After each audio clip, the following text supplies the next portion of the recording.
The galaxy had known peace for centuries.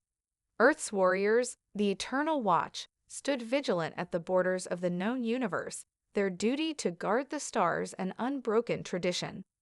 From Earth's shining cities to the darkest corners of space, humanity's greatest defenders were bound to an ancient oath to protect all sentient life for as long as they breathed.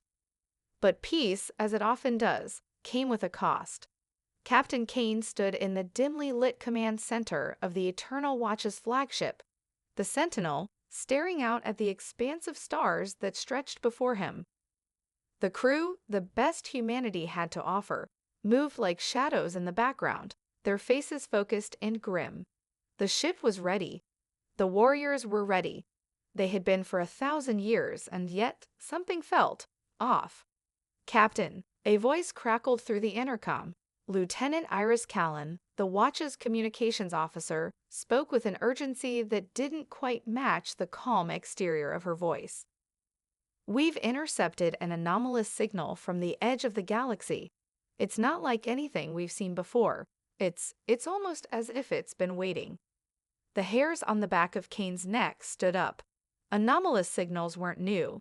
They tracked unknown phenomena before, but this was different. The way she spoke, the way she said "waiting," told him that this was no ordinary distress call. This was a message with purpose. "Plot the coordinates," Kane ordered, his voice low but steady. "Get us there, now." The crew sprang into action. As the ship's engines hummed to life, Kane felt the familiar tension in his chest. He had been through countless battles, against pirates, against rogue AIs, and even against alien warlords. But this was something else. The signal had come from an uncharted sector, deep in the galactic fringe. A place where only the most daring explorers ventured, and where most never returned. Kane paced the command deck, his boots echoing on the polished metal floors as his mind raced. What could it be? A weapon? A relic from a forgotten civilization? Or something far more dangerous? "Captain," Lieutenant Callan's voice broke through his thoughts again. "We've just received a second transmission. It's coming from the artifact. At least, we think it's an artifact. It's massive, older than anything we've encountered, and it's emitting the same signal. It's active." Kane's heart skipped a beat. The artifact wasn't just waiting, it was awakening. He turned to the view screen, where the coordinates were displayed. The system they were heading toward was cold, dark, and forgotten by most. But the signal had found them. The Eternal Watch was always on the lookout for new threats. But this felt like it was not just a threat to Earth, but to everything that had ever lived. As the Sentinel cut through space at faster-than-light speeds, the crew prepared for what lay ahead. The artifact, located on a barren moon, stood like an ancient monolith, its towering shape visible through the ship's advanced sensors. "Prepare the team," Kane ordered. "We're going in." His command was met with nods of determination. The warriors of the Eternal Watch had fought alongside him for decades, and none of them hesitated. They knew their mission: to protect, to explore, and to uncover the truth, no matter how dark it might be. As the ship descended toward the surface, a strange feeling crept over Kane. Something wasn't right. The artifact pulsed with an eerie energy, its surface shimmering as if it were alive. He couldn't shake the feeling that they weren't the first to find it. And whatever had activated it, it wasn't done yet. "Eyes up, everyone," Kane said. "Stay alert. We don't know what's waiting for us." The team suited up, their weapons gleaming in the dim light of the hangar bay. As they prepared to disembark, Kane took one last look at the team around him. Each of them was a soldier forged in the fires of battle, but even they couldn't be prepared for what lay ahead. The door of the shuttle opened with a hiss, and they descended to the surface. The moon's barren landscape stretched out before them, the artifact's massive silhouette casting a long shadow over the ground. Kane felt the weight of his duty as the team spread out, cautiously advancing toward the artifact. The air was thick with tension, every step reverberating through the ground. It was as if the very moon itself held its breath. Then, without warning, the ground shook. The artifact emitted a blinding flash, and the air hummed with an energy that felt like it was reaching into their very souls. "Something's coming," Kane whispered, his hand gripping his weapon tighter. "Brace yourselves." They weren't just here to uncover a mystery. They were here to stop the beginning of the end. The ground trembled beneath their boots as the artifact's pulse reverberated through the moon's surface. The warriors of the Eternal Watch instinctively reached for their weapons, their fingers tightening around the hilts of plasma blades and energy rifles. Captain Kane, ever calm in the face of danger, scanned the horizon, his eyes narrowing against the blinding light that emanated from the monolith. "Stay sharp," he ordered, his voice steady despite the rising sense of dread. "We don't know what we're dealing with yet." As the light from the artifact dimmed, the silence that followed was almost worse than the deafening hum of energy that had preceded it. The world felt suspended in time. Even the air seemed to hold its breath. Lieutenant Callan's voice crackled over the comms, urgency lacing her tone. "Captain, I'm detecting strange energy readings across multiple sectors of the galaxy. It's spreading. Something is waking." Kane clenched his jaw. The signal they had followed to this desolate moon wasn't just a call, it was a warning. The artifact was more than a relic. It was a beacon, one that had not only awakened, but had also set in motion a chain of events far beyond their understanding. "We need to secure the artifact," Kane said, his gaze returning to the massive structure before them. "This may be more dangerous than we thought." His team moved into formation, stepping carefully toward the monolith. Each warrior instinctively kept their distance, wary of the unknown force emanating from it. Despite the cold, mechanical precision of their movements, there was a palpable tension in the air, an unspoken fear that the warriors rarely allowed themselves to acknowledge. This wasn't just another skirmish. This was the unknown. As they reached the base of the artifact, Kane's hand hovered over the ancient symbols etched into its surface. The symbols, though worn by time, pulsed faintly in the same rhythm as the strange energy field surrounding them.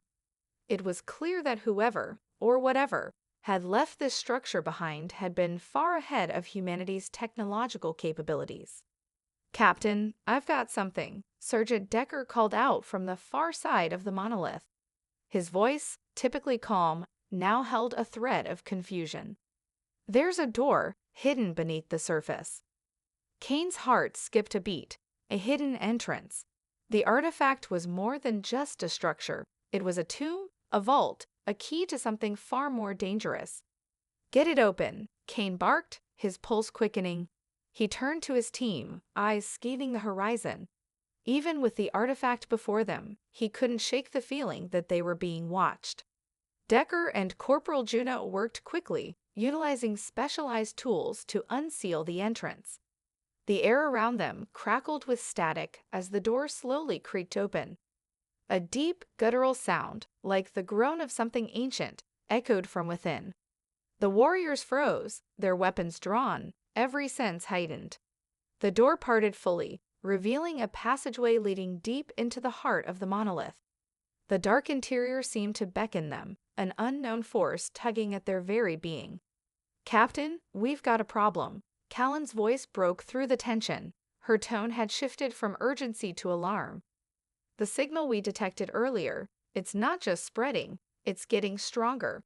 I'm seeing gravitational anomalies. Stars are blinking out of existence." Kane's mind raced as the gravity of their situation became clear. The artifact wasn't just a dormant relic. It was a beacon, a tool designed to unravel the very fabric of reality. Whatever it had been built for, whatever force it had once been meant to contain, it was now free, and it was calling something ancient, something vast. "Get inside now," Kane ordered, motioning to his team. The warriors moved into the passage, their footsteps echoing off the cold, metallic walls. The deeper they went, the more the air seemed to hum with a strange energy, a deep vibration that made their bones ache. The passage led to a vast chamber, its walls adorned with glowing alien symbols. The center of the room housed a crystalline structure, pulsating with a vibrant, almost living light. But it wasn't the structure that caught Kane's attention. It was the growing shadow within the chamber, the subtle shift in the air that signaled something had stirred, something had been waiting. The walls trembled, and a low growl reverberated from the chamber's depths. "Get back!" Kane shouted as the warriors instinctively raised their weapons. The shadows within the chamber writhed, and before their eyes, a massive figure began to take shape. It was enormous, a towering form of dark energy and shifting tendrils, its eyes glowing with a malice that froze the warriors in place. And then, with a voice that seemed to pierce the very fabric of space itself, the creature spoke. "You should not have come." The ground cracked open beneath them, and in that instant, Kane understood the truth. The artifact was not a weapon, it was a prison. And whatever had been trapped within was now free. The chamber shook violently as the towering entity fully emerged, its form a shifting mass of dark energy and jagged, crystalline appendages. Its eyes burned with an unnatural intensity, locking onto the intruding warriors with a gaze that felt more like a verdict than mere observation. "You should not have come," the voice repeated, each word resonating like a hammer strike against the walls of reality. It was not spoken in a single language, but a cacophony of voices, each layer more unnerving than the last. Captain Kane tightened his grip on his weapon, his team forming a defensive perimeter around him. The air grew colder with each passing moment, and the humming energy of the artifact seemed to swell in response to the creature's presence. "Identify yourself," Kane demanded, his voice cutting through the oppressive atmosphere. "Who, or what, are you?" The creature tilted what might have been its head, its glowing eyes narrowing as if considering his question. When it spoke again, its tone carried a chilling finality. "I am the Warden," it said, "guardian of the threshold. You have trespassed where none were meant to tread." Kane's mind raced. A warden? Guardian of what? The implications were staggering. The artifact wasn't just a prison. It was a gate, a boundary holding back something even more catastrophic. "We mean no harm," Kane said cautiously, stepping forward. "We're here to investigate the signal, to understand what's happening." "You seek understanding." The warden's voice darkened, and the chamber seemed to dim with its fury. "Your kind is always seeking, always reaching. It is your nature, and it will be your undoing." The crystalline structure at the chamber's center flared brighter, and the energy within the artifact surged outward. The symbols on the walls began to shift and rearrange, as if they were alive, telling a story Kane and his team couldn't yet comprehend. "Captain," Lieutenant Callan's voice cut through the tension over the comms. "The energy readings are off the charts.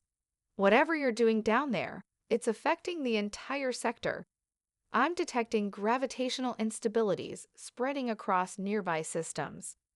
Kane's jaw tightened. The stakes were rising faster than he could manage.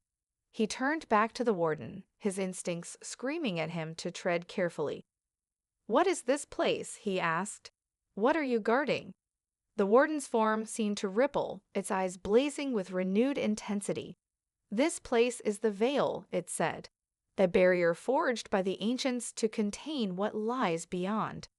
Your kind knows nothing of the forces at play." "What lies beyond?" Kane pressed. He needed answers.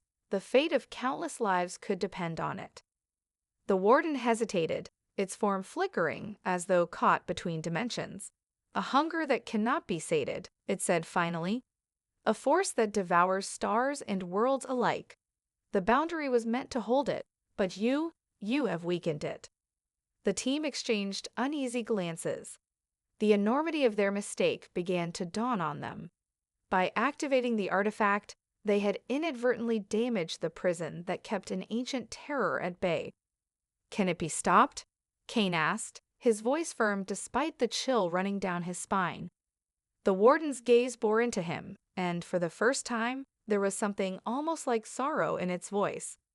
"To stop it would require a sacrifice your kind has never known. The threshold must be sealed from within." Kane's blood ran cold. From within? That meant someone would have to stay behind, trapped with whatever horrors laid beyond the veil. Before he could respond, the warden's form began to flicker violently. Its edges dissolved like ash caught in a solar wind. "What's happening?" Sergeant Decker asked, his weapon raised defensively. "The boundary fractures," the warden said, its voice weakening. "I cannot hold it much longer. You have little time." The chamber trembled as cracks spiderwebbed across the walls. The crystalline structure pulsed erratically, its light dimming with each pulse.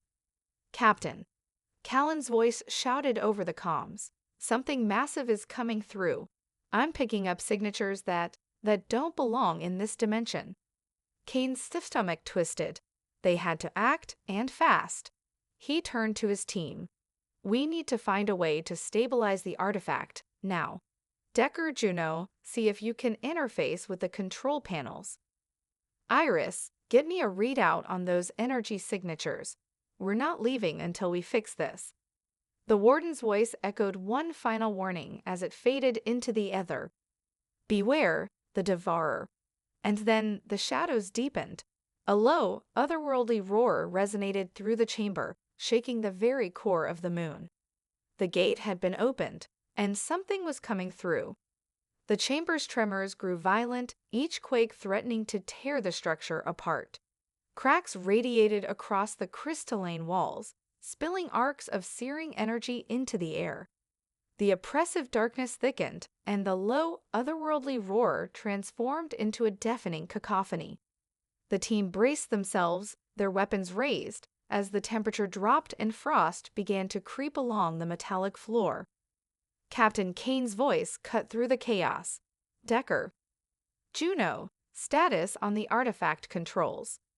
Sergeant Decker's hands worked furiously over the glowing symbols etched into the alien console. "I'm trying, Captain," he growled. "These systems aren't like anything we've seen before. It's like they're alive, reacting to us."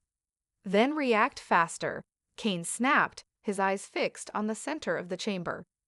The crystalline structure pulsed erratically, the light within flickering like a dying star. "Whatever's coming through, we're not ready for it." Juno swore under her breath. "Captain, I think the artifact's stabilizers are failing. This thing wasn't just a prison, it's part of the seal. If it collapses, the gate will fully open." The team exchanged uneasy glances.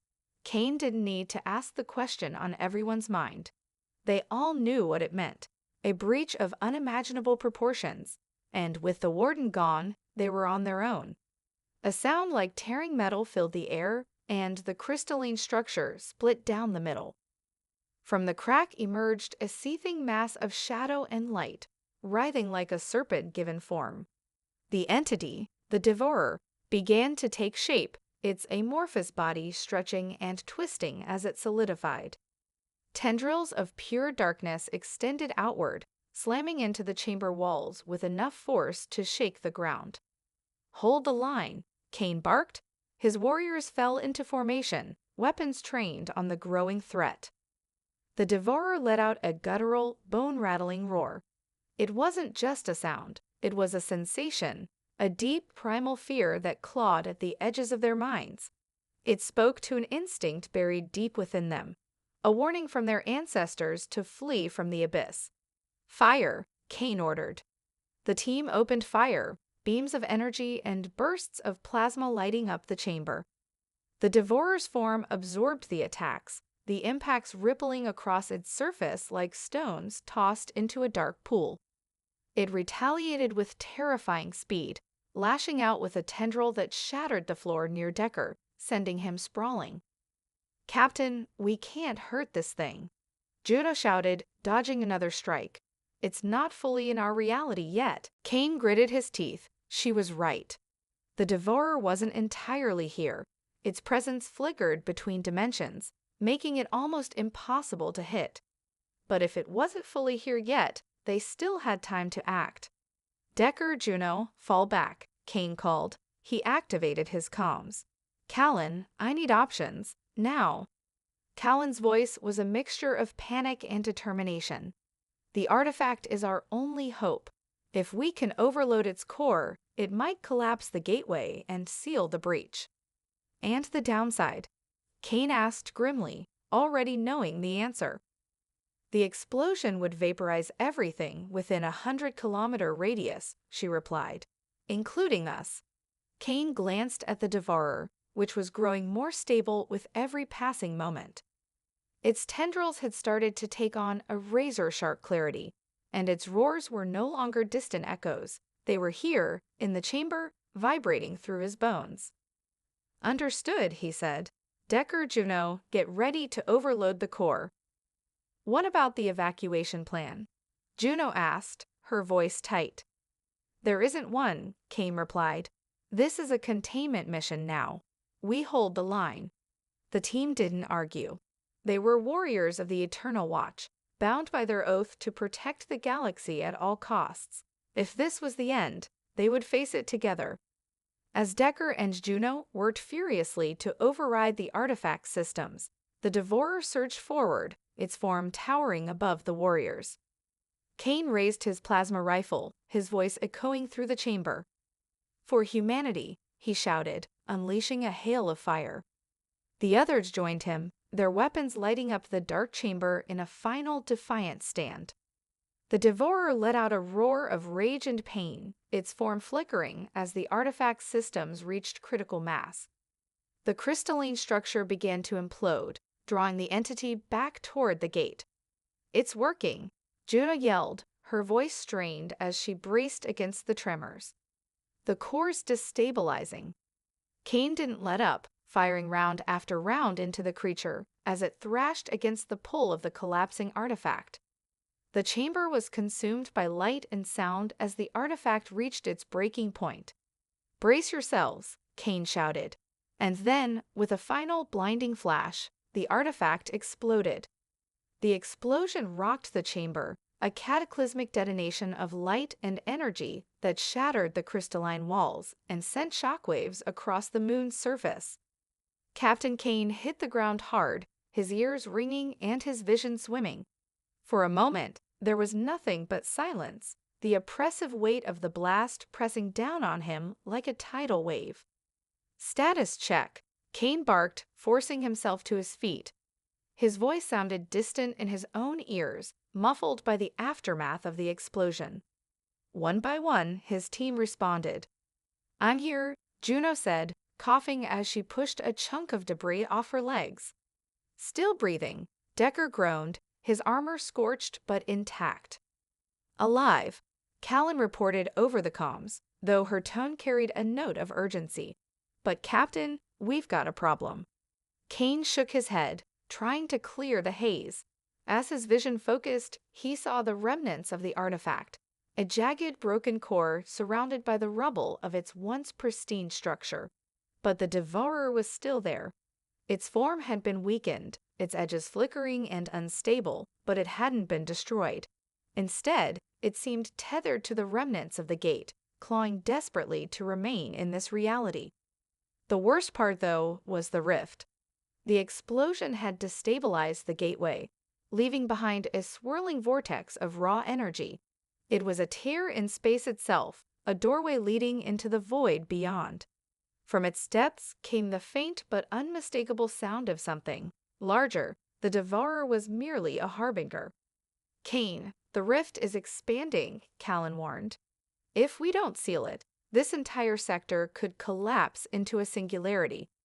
How? Kane demanded, his mind racing. The artifact's gone. Callan hesitated. There's only one way to stabilize a rift of this magnitude. Someone has to go in, carry an energy core directly into the heart of the breach and detonate it. The weight of her words settled over the team like a death sentence. To enter the rift was to step into the unknown, into a realm where time and space held no meaning. It was a one-way trip. I'll do it, Kane said without hesitation, his voice steady. Get me a core. Captain, Juno started, but he cut her off. This isn't up for debate, Kane said firmly. Our mission is to protect the galaxy, no matter the cost. That's what we signed up for. Decker handed him a portable energy core, its casing already humming with barely contained power. "You're a stubborn bastard, Captain," he said, forcing a grin despite the grim circumstances. "Wouldn't have it any other way," Kane replied. He turned to Juno and Decker. "Your job is to get out of here and make sure the watch knows what happened. They need to prepare for whatever's coming next." Juno's eyes glistened, but she nodded. "Yes, sir." Kane approached the rift, the core cradled in his hands. The pull of the void grew stronger with each step, the edges of the gateway shimmering with chaotic energy. He turned back one last time, his gaze meeting each of his team members. "Tell Earth," he began, but his words were swallowed by the roar of the vortex. Without another word, he stepped into the breach. The sensation was immediate and overwhelming. Reality twisted around him, a kaleidoscope of light and darkness that defied comprehension. Time stretched and folded in on itself, each second feeling like an eternity and an instant all at once. At the heart of the rift, Kane could feel the presence of the Devourer's kin, immense, incomprehensible beings that dwarfed anything humanity could imagine. They were stirring, their attention drawn to the breach like predators sensing blood in the water. Kane activated the core, its countdown beginning to tick away. The energy radiating from it was enough to make his skin feel like it was burning, even through his armor. "For humanity," he whispered, his voice lost in the maelstrom. The core's timer reached 0, and the light consumed everything. The explosion rippled through the rift like a shockwave of pure light, consuming the swirling chaos and sealing the breach in an instant of blinding brilliance. For a moment, the stars seemed to blink out, the vastness of space holding its breath. Back in the ruined chamber, Juno and Decker shielded their eyes as the shockwave tore past them, shaking the ground but leaving them unharmed. When the light faded, the oppressive pull of the rift was gone. The room was eerily quiet, the air heavy with the absence of something vast and terrible. "Captain?" Juno called, her voice trembling. She scanned the rubble, her heart sinking. There was no sign of Kane. Decker placed a hand on her shoulder, his own expression grim. "He did it," he said softly. "He closed the rift." Juno swallowed hard, the lump in her throat making it difficult to breathe. "At what cost?" Before Decker could respond, Callan's voice crackled over the comms. "The rift is gone. Readings are stabilizing across the system. You're clear to exfiltrate." Decker tapped his comm unit. "Understood, Callan. What about residual anomalies?" Callan hesitated. "There's something. A faint energy signature. It's localized to your position, but I can't make sense of it. Be careful." Juno's gaze drifted to the center of the chamber, where the remnants of the artifact lay. The crystalline shards were now inert, but a faint glow emanated from a single fragment, pulsing gently, almost like a heartbeat. "What's that?" she asked, pointing. Decker approached cautiously, his weapon at the ready. As he neared the fragment, it flared briefly, and an image flickered in the air above it. Captain Kane's face, rendered in faint, glowing lines. "Captain!" Juno exclaimed, rushing to the fragment. The image of Kane turned toward her, his expression calm but resolute. "Juno, Decker. If you're seeing this, it means the mission was a success." Decker frowned. "This isn't real. It's a recording." Kane's image continued, undeterred. "The rift was closed, but not without cost. I didn't survive the detonation, at least, not in the way you'd expect. My consciousness, or some part of it, is here in the artifact's remnants." Juno's breath caught. "He's alive?" Kane's expression softened. "Not alive, Juno. Not in the way you know me.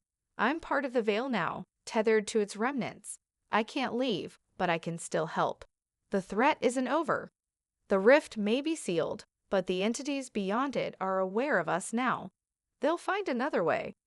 Decker clenched his fists. "So what do we do?" "Warn Earth," Kane said. "Prepare the Eternal Watch. This was just the beginning. The Veil must be strengthened, the galaxy united. Humanity has a role to play in what's coming. The image flickered, its energy fading. Go, live, fight. I'll be here, watching, protecting. The light dimmed, and the fragment went dark. Juno knelt by it, her emotions warring between grief and awe. He gave everything, she whispered. Decker placed a hand on her shoulder. Then we make sure it wasn't in vain. The two of them turned toward the exit, their mission clear. The galaxy would know what had happened here, and it would be ready for what came next. As they ascended to the surface, the first rays of their ship's searchlights broke through the dust. But in the back of their minds, the Warden's warning and Kane's sacrifice lingered. The Eternal Watch had stood guard for all time. Now it would need to do more than watch. It would need to fight. Juno and Decker stood in the dimly lit command center of the Eternal Watch's orbital headquarters, their faces etched with the weight of recent events. The room buzzed with urgency as officers scrambled to decode the data they had retrieved from the moon.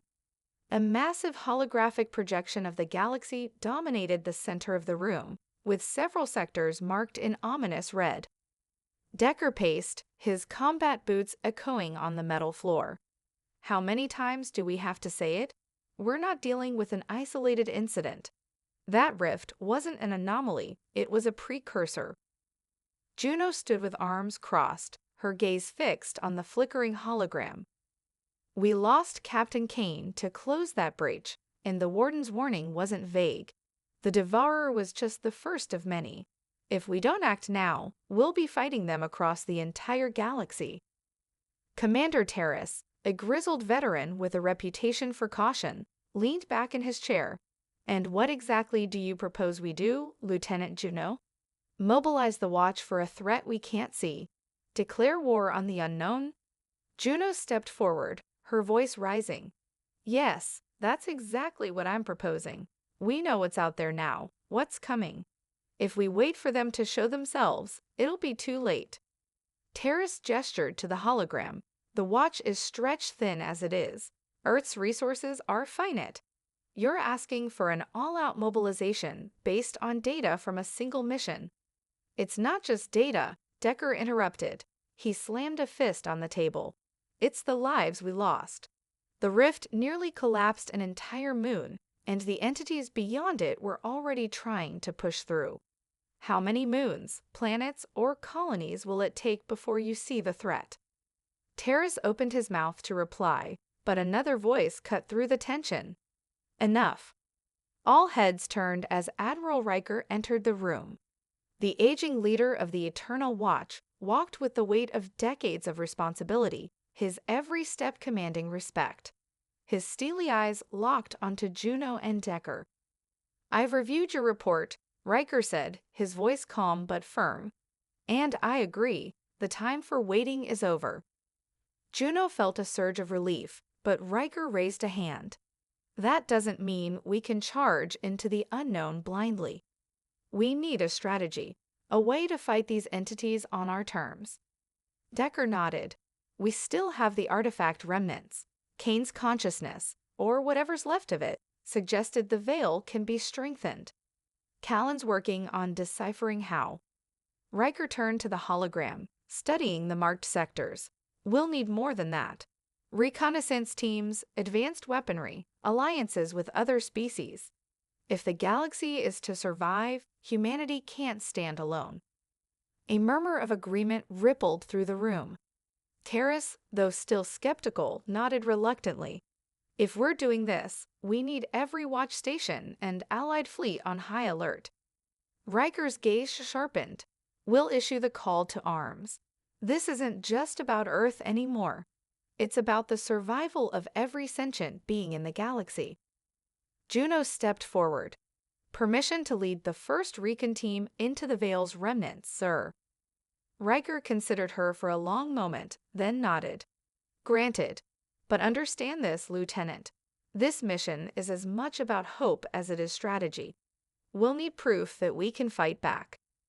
Juno saluted. We'll bring it back, Admiral, whatever it takes.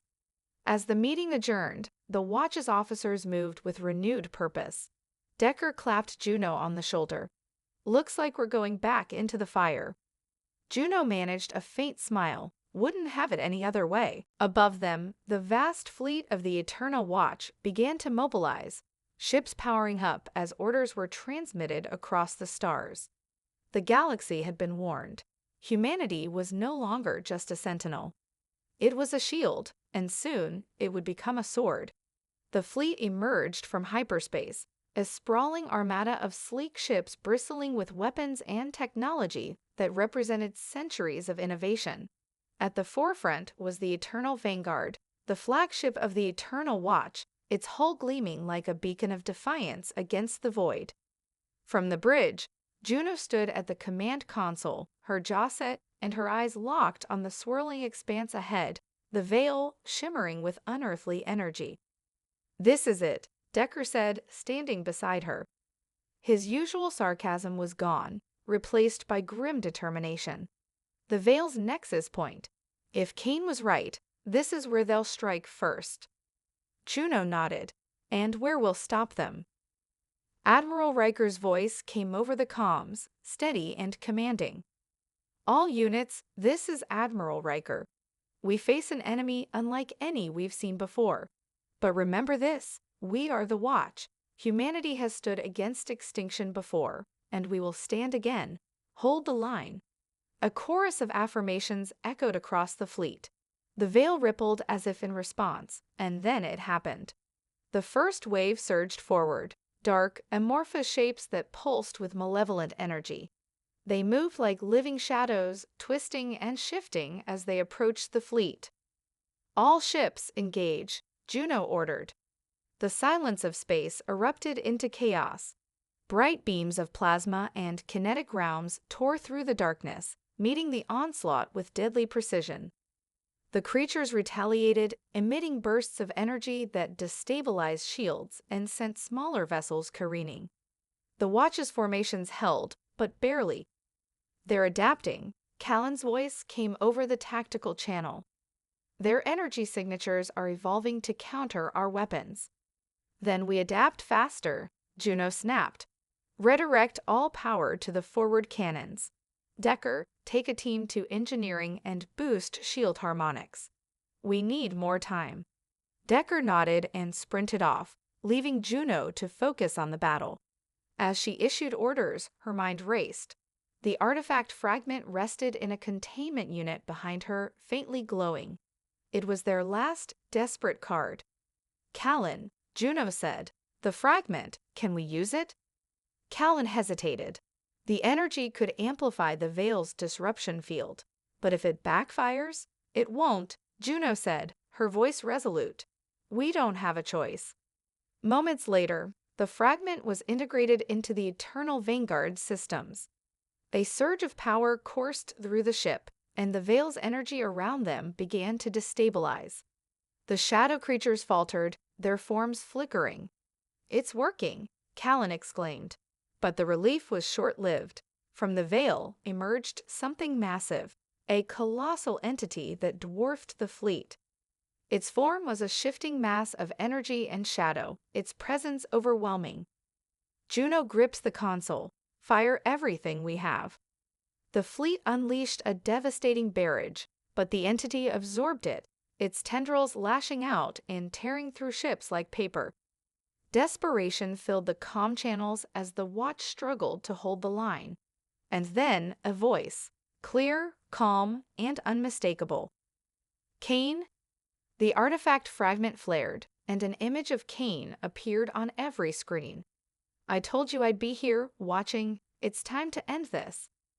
The fragment pulsed, releasing a wave of energy that swept through the battlefield. The shadow creatures disintegrated, their forms unraveling into nothingness. The colossal entity recoiled, its mass fracturing under the strain. "Push forward," Juno yelled. "We've got it on the ropes." The fleet rallied, their weapons finding their mark as the entity let out a final deafening roar. With one last surge of energy from the artifact, it collapsed, its remnants drawn back into the veil. The battlefield fell silent, the veil now calm and still. Juno exhaled, her hands trembling. "We did it," Decker's voice came over the comms, weary but triumphant. The veil sealed. Juno looked at the fading light of the artifact fragment. Kane? His voice lingered in her mind. For humanity. As the fleet regrouped, Juno knew this was only the beginning. The galaxy had been saved, but the Watch's vigilance would never end. Humanity had stood guard, and would stand forever.